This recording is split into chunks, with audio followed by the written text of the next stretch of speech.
Vamos lá. Melhorar a convivência, isso mesmo, muito bem. Respondeu muito bem. O que mais? Vocês estavam bem animados aí na bandinha que eu vi, né? Agora está todo mundo tímido. Mas ele respondeu muito bem, né? Melhora a convivência. Além disso, gente, conversar estabelece vínculos, né? Vínculos saudáveis, né? Vínculos mais fortes. Também conversar estabelece uma conexão emocional. A gente se conecta com outra pessoa através do diálogo, através da comunicação. Conversar também ajuda a estabelecer uma confiança. Sem diálogo, a gente não confia, não é verdade? Então, vejam no trabalho de vocês, por exemplo, se vocês não tiverem aí, não estabelecerem um bom diálogo, uma boa comunicação com as pessoas que trabalham com vocês, não há confiança, vocês nem vão deixar a empresa na mão dessas pessoas, um caixa da empresa, por exemplo, ou os filhos de vocês em casa, se não houver essa confiança. E essa confiança ela é estabelecida através da comunicação. E também a comunicação nos ajuda com a tolerância, né? A sermos mais tolerantes. A entendermos que nem sempre as coisas acontecem do jeito que a gente quer, né? Tolerância envolve muito isso. Tolerância é eu aceitar algo que eu não goste, que me desagrada, mas que eu preciso aceitar porque eu não posso modificar, né? Eu não posso mudar. Isso nos casamentos é bem forte, né? Então, eu estou casada vai fazer 12 anos e tem muitas coisas do meu marido que não mudou. Imagina, durante esses 12 anos, se eu reclamo, né, pela toalha molhada em cima da cama, né?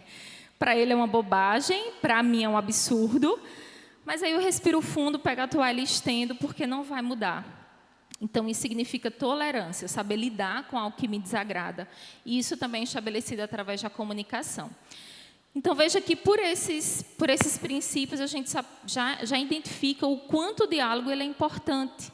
Não só nos relacionamentos familiares, e principalmente, mas em todas as áreas da nossa vida, né? No trabalho, na nossa vida e profissional, secular, principalmente nos relacionamentos, é onde mais o diálogo ele precisa ser estimulado, ele precisa ser trabalhado. E aí essa comunicação, né, que a gente fala tanto, a gente na psicologia e em outras áreas, a gente chama de comunicação assertiva. Vocês já ouviram esse nome? É novo para vocês? Quem já ouviu falar em assertividade? Então, algumas pessoas já têm esse termo bem familiar, né? E o que é assertividade, gente? É isso, é essa capacidade de nos expressarmos de forma aberta e honestamente, sem negarmos os direitos dos outros.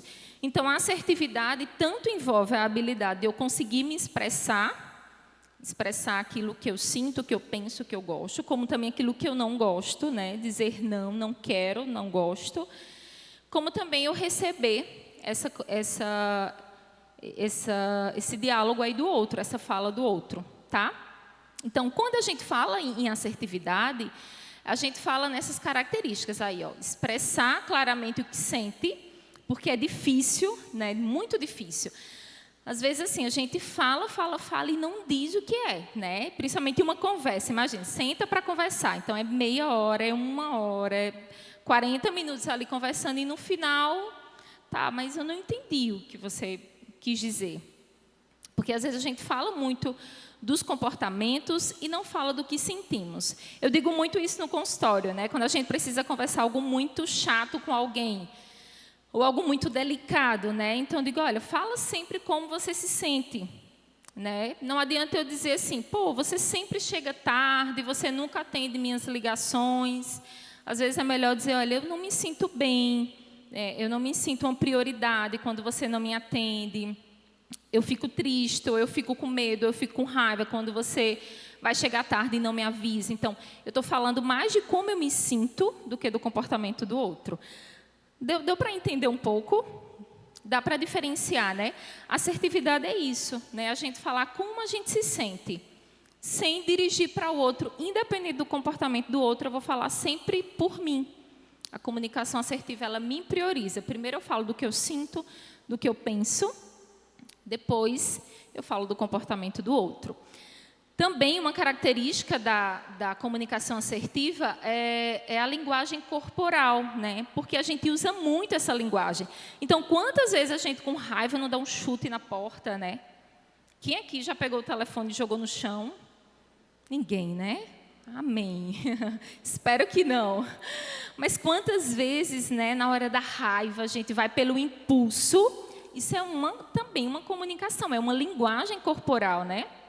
A cara feia, né, a cara fechada, a gente, principalmente em casa, a gente já percebe, né? Então, meu pai, quando ele fica estressado ou com raiva, a gente já sabe. Né? Então, meu marido também, se ele está preocupado, a gente também já identifica, a gente já percebe. Porque essa expressão, né, facial, a linguagem corporal, a forma como a gente entra em casa, como a gente sai, fala muito de como a gente está. Isso também tem muito a ver com a comunicação assertiva. O contato visual, né, o falar realmente, né, o cara a cara, o olho no olho, isso também representa a comunicação assertiva. E uma das coisas que eu considero aí muito difíceis na comunicação assertiva é o não ter medo de perguntar por quê. Ou então dizer não. É uma das dificuldades aí da assertividade, né? Por que isso? Ou por que dessa forma? Ou por que comigo? Né? Ou então eu não quero, eu não gosto, eu não posso. Também tem a ver com a comunicação assertiva. Tá? E aí o comportamento assertivo ele vai em dois extremos. É um comportamento agressivo e o outro é o comportamento passivo.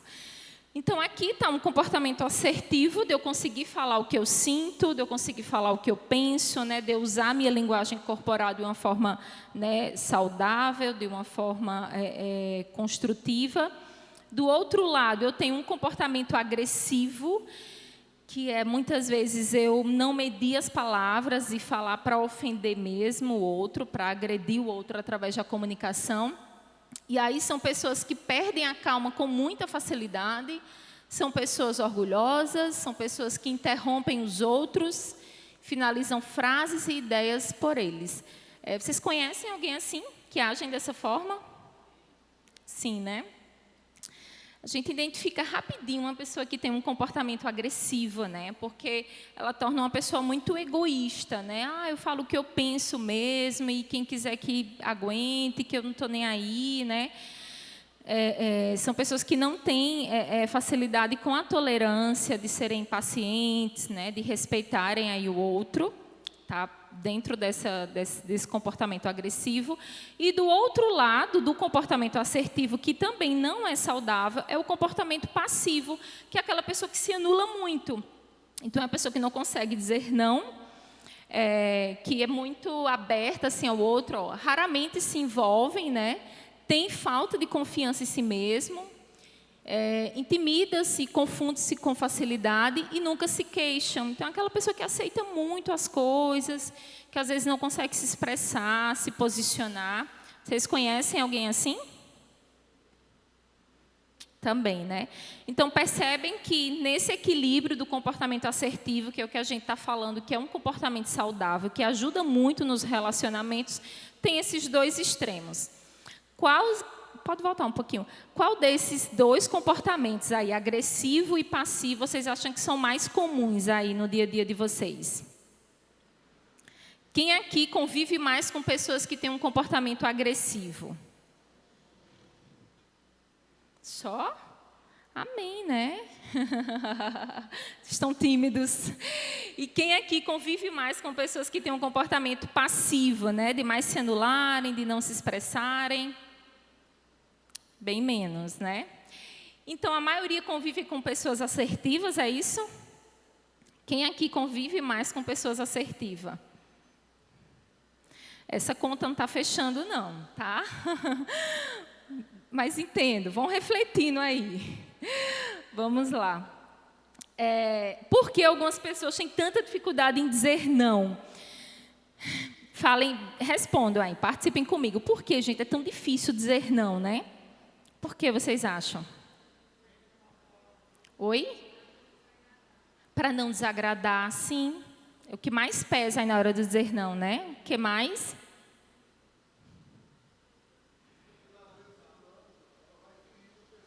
Vai ferir outra pessoa. Uhum. o ser rejeitada. Sim, sim, verdade, verdade. Comportamento passivo a pessoa do comportamento passivo é o que mais tem essa dificuldade em dizer não. E envolve muito isso, ser rejeitado, não se sentir aceito, não se sentir aprovado, né? E parece que culturalmente o dizer não é algo negativo, né? Eu lembro de uma aula que eu fui, que eu participei, e o professor trouxe muito isso, que a gente espera sempre um sim, né? Então, no casamento, no altar, quando o pastor pergunta, todo mundo já espera o sim, né? Imagina, ali, se a gente ficasse entre dúvida entre o sim e o não. Então, quando a gente vai ao médico, a gente espera que o tratamento ele esteja evoluindo, seja positivo, a gente espera que a medicação ela responda bem, a gente espera que uma viagem dê certo. Então, a gente espera muito o sim. E o não, a gente meio que deixa ele um pouquinho de lado, né? Não dá tanta relevância ao não. Mas o que a gente aprende aí? Eu queria que alguém lesse para mim. Tem microfone aí embaixo, Geisiel? Tem, né? Queria que alguém lesse aí Mateus 5:37. Quem pode ler?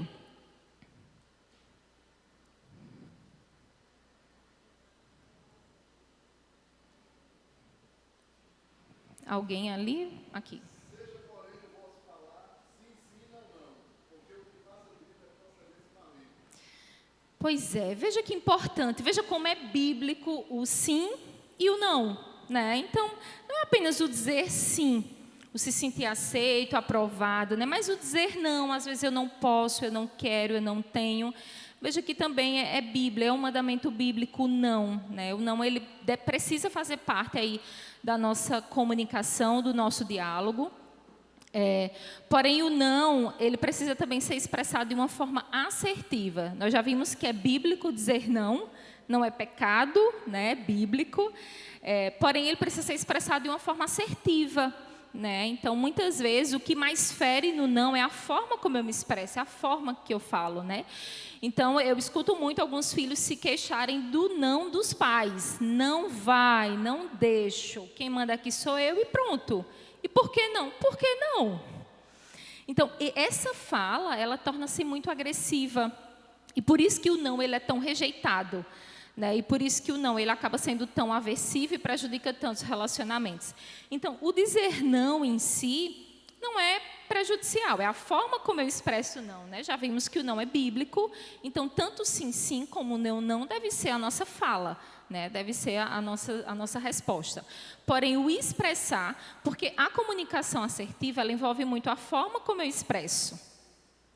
Se eu falo assim, entre e fecha a porta, a pessoa entende de uma forma, né? Mas se eu falo entre e fecha a porta, a pessoa já entende de outra forma. Né? Então, a frase é a mesma, mas o tom de voz, a forma como eu expresso, muda. E a pessoa recebe de uma forma diferente. E uma questão que a gente tende a pensar, que a autoridade tem muito a ver com isso, com o tom de voz, né? Com a forma como eu falo, como eu me expresso. E não. Né? Autoridade tem muito a ver com a questão da confiança mesmo, do papel que eu exerço, da minha identidade ali naquela função. E da minha estima, do quanto eu estou, né, bem com aquela função. Então, enquanto esposa, enquanto mãe, enquanto filha, eu não quero, eu não gosto, porque eu não me sinto bem, porque para mim não vai ser bom. Né? Então, o quanto eu tenho propriedade para falar daquilo, representa a minha autoridade e não o meu tom de voz, né? E não a forma como eu expresso. Então, é algo que a gente precisa também desconstruir. Por isso que em situações onde você esteja com as emoções muito à flor da pele, a gente aconselha não conversar. Espere um pouquinho, né? Saia de cena, né? Conte até 10. Um exemplo disso é as brigas de trânsito, né? O quanto ali, naquele momento, a gente de cabeça quente, a gente fala sem pensar, a gente age sem pensar, porque as emoções, elas estão ali, vivas.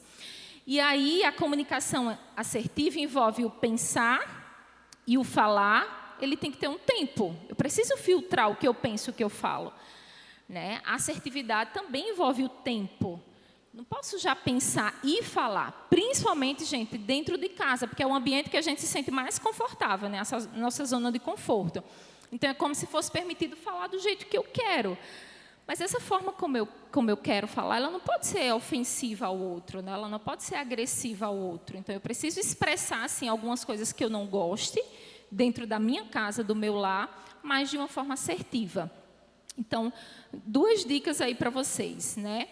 Tom de voz não significa autoridade, então não é o falar alto que impõe, né, essa autoridade, esse respeito. E o tempo ajuda muito na nossa fala, no nosso diálogo, né? Então, às vezes a gente tem que esperar um pouquinho, se retirar ali daquela situação, sabe? Tomar um banho frio, né?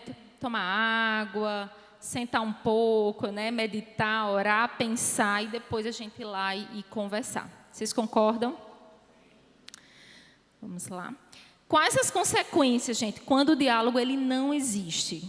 Quando ele não acontece. Então, vejam, analisem aí no lar de vocês, na casa de vocês, na relação de vocês com os pais, com os filhos, com marido e mulheres. Quais as consequências aí quando o diálogo ele não existe? Quem pode contribuir? Distanciamento, frieza. Muito bem. Como é teu nome? Ana Lúcia? Muito bem, Ana Lúcia, isso mesmo. É muito visível, né? Quando o diálogo ele não acontece, a gente não se conecta, a gente não cria vínculo, a gente não estabelece nenhum relacionamento, né? Nem de confiança, nem de tolerância, não. Então, é uma das consequências. Eu vejo muito nessas imagens aí. A culpa, a gente tende muito a culpar o outro, quando a comunicação ela não está legal. Analisem se a culpa tem sido algo frequente aí na casa de vocês, porque a culpa envolve muito a falta de comunicação, de diálogo. A comunicação violenta, né? Eu nem dou espaço para o outro falar, o outro também já nem se preocupa mais em se defender, e a comunicação ela torna-se agressiva, né? Que é as consequências aí quando o diálogo ele não existe. Eu ignorar o outro, estou nem aí, pode falar, não me incomoda mais, né? E eu escuto muito isso no consultório, né? Às vezes de filhos e de pais, né? Ele já falou tanto que nem me incomoda mais. Às vezes são palavras muito fortes, muito pesadas, mas é como se, tipo, hoje para mim não me dói, né? Isso já me trouxe muitas consequências, mas hoje não me dói mais, né? Então, a pessoa ignora totalmente a fala do outro. São consequências aí no convívio familiar quando a comunicação ela não existe. Eu vejo muito também essa consequência quando a comunicação, quando o diálogo ele não está bem estabelecido, as suposições.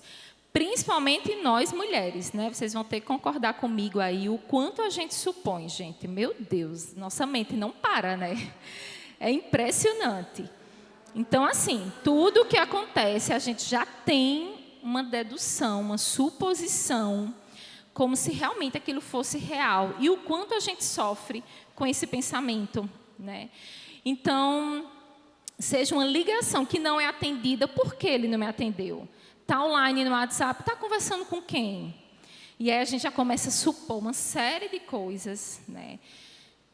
Que não são saudáveis. A suposição ela começa aqui no pensamento. E aí, primeiro eu penso, depois eu sinto, depois eu me comporto.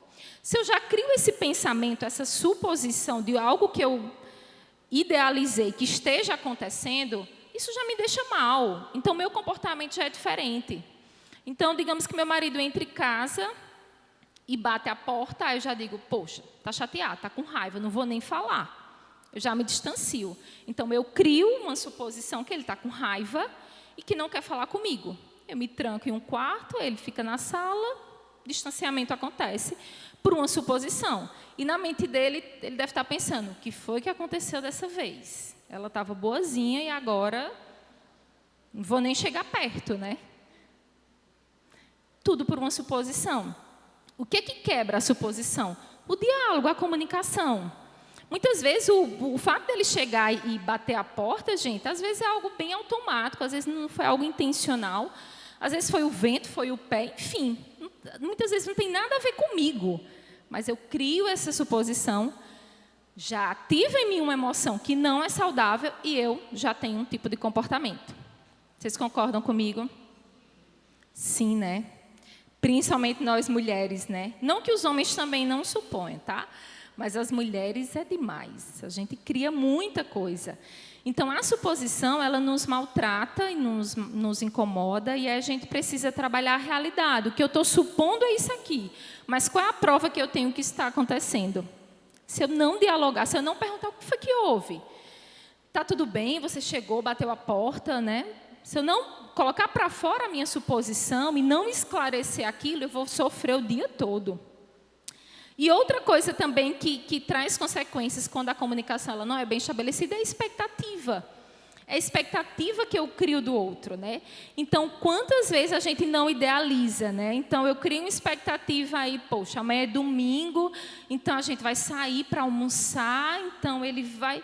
Mas se eu não falar, gente, talvez ele esteja pensando, poxa, amanhã é domingo, eu vou ficar em casa. Não vou sair de jeito nenhum, vou descansar. Né? Então, essa expectativa, quando ela não é colocada para fora, quando não há um diálogo daquilo que eu estou pensando, também ela me traz sofrimento. Vocês concordam? Quem aqui tem essa facilidade em criar expectativas? Poucas pessoas corajosas aí levantam as mãos, né? Mas percebem, gente, o quanto essa expectativa ela está no nosso dia a dia, em tudo, né? Geisiel mandou mensagem para mim esses dias. Elisama, quero falar contigo. Pronto. Já foi suficiente para eu sofrer, né? Fala logo. Oi, Geisiel, boa noite. Tudo bem? Né? Então, ele já vai falando, porque eu já crio uma expectativa. Foi o que aconteceu, né? Primeira coisa que eu pensei, Geisiel, sabe o que foi? Acho que a Meli está doente. Porque o Jobson estava falando com os pacientes dele infantil e meu filho adoeceu também, aí eu pensei em Amelie. Para ver, né? Que sofrimento. Eu estava adoecendo a menina boazinha, e eu já criando uma doença na menina que não existe. Graças a Deus que não era isso. Então, a gente tende também a criar essa expectativa muito facilmente, né? Com os nossos filhos, com os nossos pais. Então, gente, a expectativa, ela também traz sofrimento, porque o nome já diz, é uma expectativa, não é uma realidade. E essa expectativa, ela sempre está distante da realidade, sempre está muito longe da realidade. Uma das coisas que ajuda a gente a não sofrer com a expectativa é a gente conhecer as linguagens do amor, tá? Vocês conhecem esse livro? Sim, né? Bem essa capa mesmo. As 5 linguagens do amor. Eu gosto muito desse livro, muito mesmo. Trabalho muito também no consultório com meus pacientes, porque eu acho que ele esclarece muita coisa e faz a gente compreender qual é a linguagem do outro e qual é a minha linguagem. Então, de que forma eu me sinto amada e de que forma também eu demonstro que amo. Porque cada um tem uma forma de demonstrar amor diferente, né? E a gente pega esse modelo dado dos nossos pais e leva para a nossa vida toda. Sendo que nem sempre aquilo que a gente recebeu dos nossos pais, a gente recebe nos nossos relacionamentos, né? A gente vai receber dos nossos filhos. Então, são linguagens diferentes. E aí, compreender essa linguagem nos ajuda muito. Vamos lá, vamos rapidinho conhecê-las. Uma das primeiras é as palavras de afirmação, que é justamente a comunicação que a gente está falando aqui, né? O falar mesmo, dizer que ama, né? O agradecer, usar palavras aí gentis, né? O muito obrigado, parabéns, você está bonito, você está bonita. Então, as palavras de afirmação é uma das linguagens aí do amor. Quem aqui já se identifica com essa linguagem? Quem tem essa facilidade aí em... Ó, que legal, algumas pessoas aí, né? Muito bem, é uma linguagem muito bonita, muito bonita. Eu gosto muito também dessa linguagem aí. A próxima, gente, é atos de serviço. As mulheres amam essa linguagem, né? Olha que coisa boa. Como a gente se sente amada, né? Quando o nosso marido diz o quê? O jantar está pronto. Não, amor, hoje você não cozinha, hoje você não lava a louça. Olha que coisa boa, né? Ou nossos filhos fazem essa linguagem, né? Então, é uma linguagem que particularmente as mulheres amam. Atos de serviço. Quem aqui se identifica com essa linguagem? Quem aqui exerce bem essa linguagem? Ah, nossa! Em dobro, né? Em dobro. Então, que bom, olha, veja como ela é bem identificada, né? A gente via muito isso, às vezes conversando com minha avó, e ela fala muito isso, ela diz assim, seu avô era grosseirão, era aquele homem duro, sabe? Que não demonstrava sentimento nenhum. Mas chegava em casa, colocava o lixo para fora, fazia a feira de fruta. Às vezes, quando eu me acordava, o feijão já estava no fogo. Essa é a linguagem dele, era a linguagem. E que bom que ela se sentia amada dessa forma, né? Porque imagina, se a gente não conhece a linguagem, a gente vai estar cobrando uma coisa que o outro não tem, né? Eu queria que meu marido tivesse essa linguagem, mas ele não tem, não. Então, próxima linguagem, presentes. Essa é muito boa também, né? A gente gosta, né? A gente gosta. É a sua linguagem, é? Olha que bom. Então, gente, quantas vezes nós nos sentimos amada quando a gente é lembrada aí através dos presentes, em datas comemorativas e também além dessas datas, né? Então, eu queria que meu marido tivesse chegado do plantão hoje, que ele trabalhou hoje, e tivesse trazido um presente para mim. Mas não é a linguagem dele, então eu não vou criar essa expectativa para eu não sofrer, né? Então, quando a gente se sente lembrada com presentes, é algo também que estimula aí o diálogo, a comunicação, né? O toque, a conexão. É uma linguagem muito boa também. A próxima é o tempo de qualidade. Maravilhosa essa linguagem, né? O que mais conecta aí emocionalmente é quando você se sente amada, quando passa tempo, né, com você e você recebe atenção. Quem não gosta, né, de sentir atenção ali, prioridade? Quem tem aí essa facilidade do tempo de qualidade? Ótimo, que bom, né? Que bom. E dos presentes, quem tem a facilidade aí da linguagem dos presentes? Você é boa de presentear ou de receber? Dos dois, né? Os dois é bom, os dois é bom. E, por último, é a linguagem do toque, né? O toque físico, que é justamente o abraço, o beijo, o toque, o estar junto. Também é uma linguagem muito boa e é muito, muito visível quanto a gente se sente amada quando a gente tem outra pessoa ali juntinho da gente, né? Não só no relacionamento conjugal, mas também na relação de pais e filhos. O quanto é bom, né, esse estímulo. E eu escuto muitos pacientes assim, eu não recebi dos meus pais essa linguagem do toque, mas eu quero essa linguagem com os meus filhos. Então, eu estou construindo essa linguagem na minha casa, porque é muito boa, né? E, de fato, a paternidade e a maternidade é uma linguagem é uma fase que estimula muito essa linguagem. Né? Então, o ser mãe, o ser pai, é algo que faz a gente, né, se conectar emocionalmente e demonstrar afeto através do toque físico. Então, deu para conhecer bem essas linguagens do amor? Então, vamos lá. As palavras de afirmação, atos de serviço, presentes, tempo de qualidade e o toque físico. Tá? Já identificaram a de vocês? Já identificaram a da pessoa que convive com vocês? Vocês conseguem se sentir amado com a linguagem que eles demonstram para vocês? É suficiente? Porque essa é a questão, né, agora, né? Eu identifico, mas aí eu preciso me satisfazer com essa linguagem. A linguagem do meu marido é tempo de qualidade. Né? Então, para ele estar tempo junto é muito bom. Né? Então, é uma coisa que, tipo, se vai caminhar, é todo mundo junto. Se vai ao mercado, é todo mundo. Agora, todo mundo é todos mesmo. É o menininho, tudinho. Vai todo mundo no mercado comprar, sei lá, um açúcar, mas vai todo mundo. Né? Se vai abastecer o carro, você vai abastecer o carro comigo. Né? Aí eu, abastecer o carro? Sim, né? Mas, para ele se sente muito bem. Então, é a linguagem dele. É uma linguagem também que eu gosto. Então, tudo que a gente faz é tudo muito junto. Eu gostaria também que fosse, né, atos de serviço, né, presentes, né? Mas ele tem um pouquinho dessas também. E a minha linguagem é muitas palavras de afirmação. Eu gosto de falar, né? Gosto também de presentear. Então, algo que eu vejo que representa aquela pessoa, às vezes é algo muito simbólico, não é nada muito valioso, mas que representa, eu também gosto de presentear. Então, a gente pode ter diversas linguagens, mas a questão é a gente identificar a linguagem do outro e se sentir amada com essa linguagem. Né? Então, olhar e dizer, poxa, a linguagem do meu pai talvez seja, sei lá, ele trabalha muito pela família. Né? Talvez se ele não me tivesse como filho, ele não iria trabalhar tanto para me sustentar ou para me oferecer estudos ou para me oferecer uma vida confortável. Então, muitas vezes, a linguagem do outro é aquela que às vezes não está tão visível ali, né? Mas o outro, daquela forma, demonstra que ama, né? Demonstra que prioriza. Então, comecem a pensar sobre isso, né? Reflitam aí na casa de vocês, de que forma vocês demonstram, tá? Qual a linguagem de vocês e também a linguagem que vocês recebem, ok? Isso ajuda muito aí na comunicação.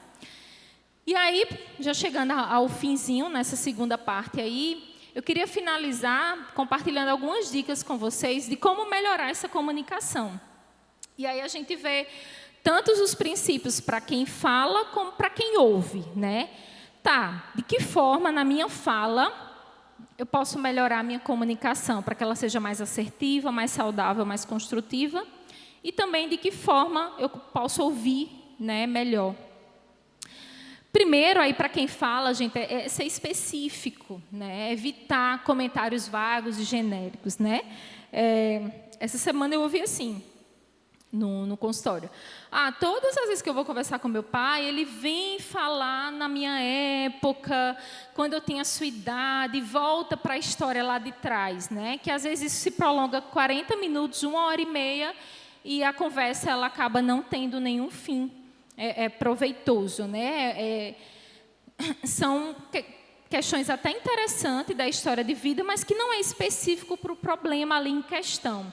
Então, às vezes, é falar de uma forma específica. Olha, isso está me incomodando, né? O que você fez essa semana me deixou muito mal, eu não gostei, né? Ser específico mesmo de como você se sentiu primeiro e depois do que a outra pessoa fez que te fez te sentir mal. Então, sem arrodear muito, lembre do tom de voz, da forma de falar e seja específico, seja direto. Isso ajuda muito na comunicação. Outro princípio interessante é o não insultar, né? O não julgar, o não acusar, né? Então, não culpar o outro, né? Fale de si, né? Sempre de como você se sente, de como lidar com aquele problema, de como lidar com o que está incomodando sem o culpado. Nessa altura do campeonato, achar a culpa aí não vai ajudar muito, não, né? Então, é tentar evitar aí esses comportamentos que agridem o outro. Não rotular, né? Você é muito egoísta, você é irresponsável, não posso contar com você mesmo, né? Eu me sinto muito só aqui, se eu não fizer, ninguém faz, né? Vocês são inúteis. Então, não ajuda, né? Não tem como a gente se criar um vínculo, se conectar na nossa casa, no nosso lar, com rótulos. O rótulo não foi feito aí para seres humanos, a gente não precisa de rótulos, tá? Então, evitem usar rótulos também. Não ser absoluto, né? Tem muito a ver com a questão do específico, e evitar aí expressões como nunca e sempre, né? A partir de hoje vai ser sempre assim, quem quiser vai ser desse jeito, né? Ou então, eu nunca mais falo nada para você, você nunca mais pega no meu celular. Ou então, eu nunca mais saio com você. Então, isso são coisas também que não ajuda, que não está dentro da comunicação assertiva e que não estabelece vínculos. E também, mais um princípio para quem fala, é afirmar de forma positiva, né? E evitar críticas. Por exemplo, quero sua ajuda para jogar o lixo fora. E evitar, né, a crítica de tipo, você nunca me ajuda a retirar o lixo. Percebeu a diferença?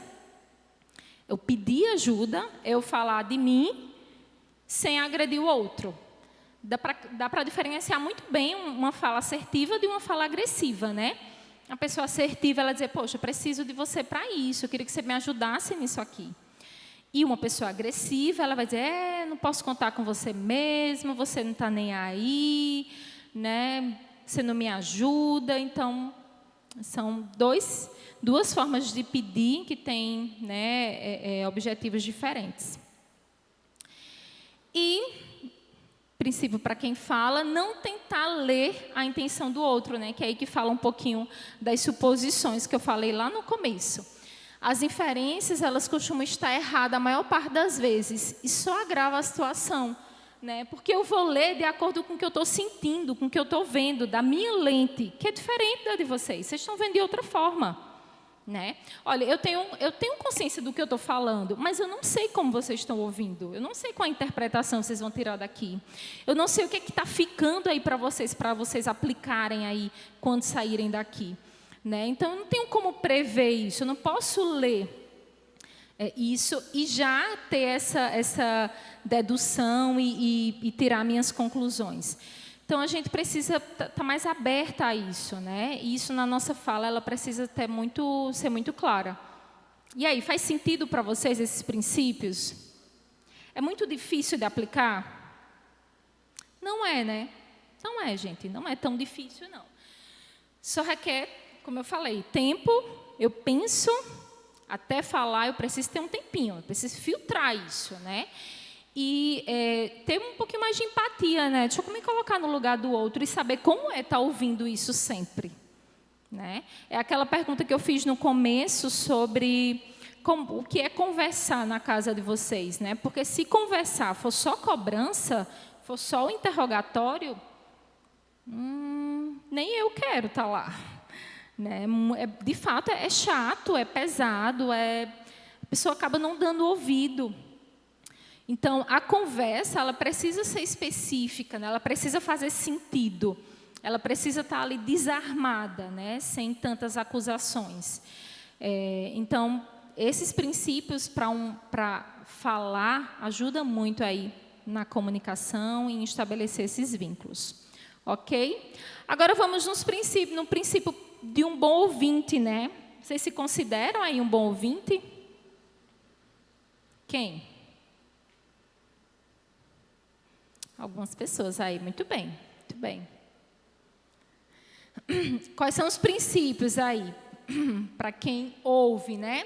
Faça perguntas a si mesmo, gente. Então, vamos lá. Às vezes, a queixa do outro, ela pode parecer clara a ele, mas não a você.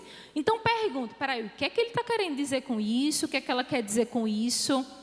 Faça perguntas, porque aí às vezes a gente já recebe aquilo pelo nosso filtro, já devolve de uma forma agressiva e a conversa não chega a conclusão positiva nenhuma. Então, a mulher está lá reclamando. Ah, você saiu, você fez isso, só quer estar com os amigos, só quer estar fazendo isso, e não... Falou. Você, tá, peraí, o que ela quer dizer com isso? Né? Então, você está ouvindo ali a queixa, mas, certo, isso para mim, o que é que fica para mim aquela que é o que ela quer mais atenção? Ela está reclamando porque realmente eu não estou priorizando aqui. Então, comecem a refletir sempre na fala do outro, o que é que fica para vocês, certo? Façam perguntas a você. Está um pouquinho escuro, mas eu vou ler para vocês. Desconsiderar as afirmações negativas do outro, ou seja, tente se concentrar na causa e ignorar as expressões de culpa ou crítica, né? Que é muito o que eu falei. Às vezes a crítica é só uma forma de chamar atenção ou de descarregar uma raiva. Mas a causa ali é o que está fazendo aquele ciclo negativo ser tão vivo. Então, por que isso sempre acontece? Por que ele sempre reclama disso? Por que ela sempre reclama disso? Por que meu filho sempre age dessa forma? Qual é a causa disso? Então, quando você estiver ouvindo, vá refletindo por quê? Por que esse assunto de novo? Por que a gente está falando disso de novo? Porque isso é sempre um problema aqui na nossa casa. E tenta identificar qual é a causa que está gerando esse ciclo negativo e permitindo que se repita tanto. E tire o foco aí da crítica, né, das acusações, foquem realmente na causa. Para quem está ouvindo, isso é muito importante. Mais um, não receie dizer que sente muito. Por quê? Porque amar requer a manifestação de arrependimento quando se magoa o outro. E é importante comunicar esse sentimento, né? Eu gosto muito de usar, né, o perdão e não a desculpa. Porque eu compreendo a desculpa como se fosse tirar a culpa, né? Então, poxa, me desculpa, eu não queria fazer isso, né? Ah, essa não era a minha intenção. Então, como se a pessoa quisesse tirar a culpa dali, né? E muitas vezes não dá para tirar a culpa, né? Pô, magoou, foi muito forte, foi muito pesado. A interpretação é de uma traição, é de uma rejeição, é de um abandono. Então, às vezes, a culpa ela não dá para tirar. Mas quando eu expresso o meu arrependimento mesmo, nossa, eu falhei, eu percebi que eu lhe magoei mesmo, eu não deveria ter dito isso, eu não deveria ter feito isso. Quando eu expresso, né, esse meu arrependimento, a outra pessoa, ela se sente acolhida, ela se sente, né, validada ali. Realmente ele percebeu que errou, que vacilou, que não deveria ter feito isso. Então, amar requer essa manifestação, né? E não é vergonhoso, não é um fracasso. Ah, não vou perder minha razão para ele ou para ela, né? Mas é um ato de coragem mesmo, de a gente reconhecer e dizer, realmente, eu não deveria ter feito isso, né? Então, eu sinto muito, eu sei que você está mal, não sei nem como lhe ajudar, mas eu me sinto mal também por ter agido dessa forma, por a gente ter chegado nessa situação que a gente está. Então, para quem ouve, é muito importante ter essa habilidade, porque às vezes a pessoa que está falando não conhece os princípios aí, mas quem está ouvindo e conseguir fazer essa interpretação ajuda muito a chegar numa resolução de conflitos. Ok? E aí, para a gente finalizar, eu pergunto a vocês quanto é que vale, né, o casamento de vocês, a família de vocês. Vocês conseguem responder? Quanto vale? É uma pergunta bem difícil, né? De fato, assim, a gente não consegue encontrar uma resposta para ela, né? Mas será que não vale, gente, um bom diálogo, tempo ali para conversar, tempo junto, será que não vale isso? Né? Então, será que a família de vocês não vale, às vezes, ouvir sem razão? Às vezes eu preciso abrir mão da minha razão para conversar. Seja com meus pais, né? Meus filhos são pequenos, mas eu sei que eles vão crescer e vão começar a argumentar coisas. E se eu for segurar uma razão, a gente pode se distanciar. Então, às vezes eu digo muito isso, principalmente a casais. Eu fiz, olha, perca a razão aí, se for para ter paz, se for para vocês viverem unidos em casa, abra mão da sua razão. Segurar a sua razão aí não vai lhe ajudar, vai distanciar vocês. E agora, no ponto onde vocês estão, a razão ela não faz mais sentido. Quem tem razão, quem não tem. Mas é o que vocês querem. Talvez o casamento de vocês vale muito mais do que isso. Né? Então, comecem a pensar se a família de vocês não vale tempo juntos.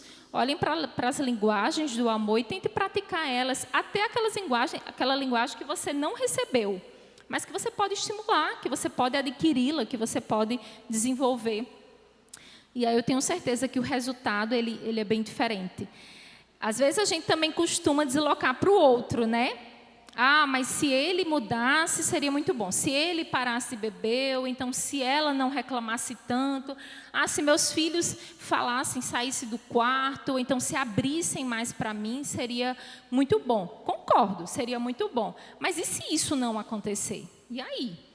Né? Nós não temos controle sobre o outro, né? A gente tem controle sobre nós mesmos. E olha que já é muito difícil esse autocontrole.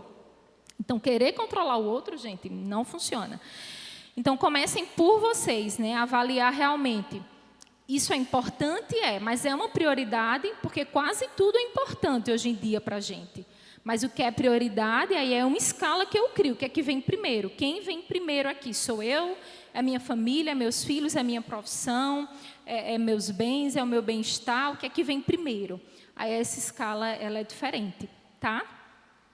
E para a gente finalizar, eu gosto muito dessa frase, né? Que a porta do coração ela só se abre por dentro. Então, a gente pode falar, a gente pode pedir perdão, a gente pode dar presentes, a gente pode sair juntos, tirar foto, mandar mensagem. Mas se a gente não abrir essa porta, que é de dentro para fora, não mantém. Né? Não mantém. Então, minha mensagem é essa, né? Que vocês consigam refletir por vocês agora, né? Às vezes a gente costuma identificar no outro, mas identifiquem em vocês. O que eu posso fazer para estimular e melhorar ou até desenvolver uma comunicação assertiva que eu não tenho? E aí eu aprendo a falar melhor e a ouvir melhor. E a conexão ela flui, né? E o vínculo ele se estabelece. Amém?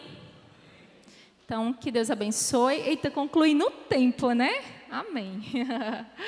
Deus abençoe.